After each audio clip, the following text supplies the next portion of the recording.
Еңбекшіқазақ ауданы Алматы облысының оңтүстігінде орналасқан әкімшілік бөлініс.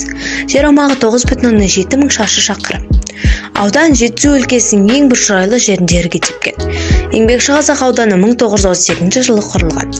Аудан аумағына 1997 жылы 23 мамырда оңтайландыру кезінде Шелек ауданы қосылды. Аудан орталығы Есік қаласы.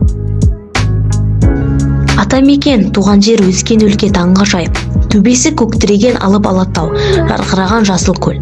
Арқыра бағып жатқан аса өзен, тау төсіне өрмелеген қызыл қарағай мен көк шырша.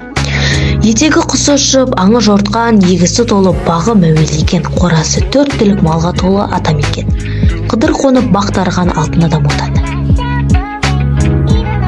Аттаған сайын тарихи атау мен тарихи таңбаға жолығасың болмаңды.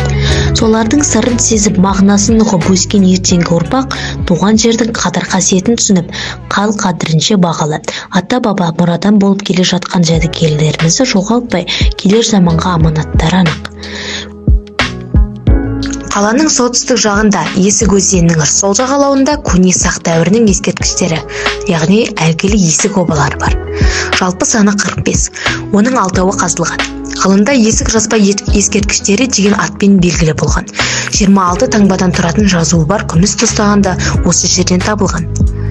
Бұл кейін қазақ халқын құраған ежелгі ру тайпалардың кезінде бей болғанын көрсетеді. Археологиялық қазбалар байырғы тұрғындардың егіншілікпен, мал шаруашылығымен, қолөнершілікпен айналысқанын анықтайды. Обалар 2001 жылы ЮНЕСКО аясында құнды тарихи ескерткіштер ретінде танылды.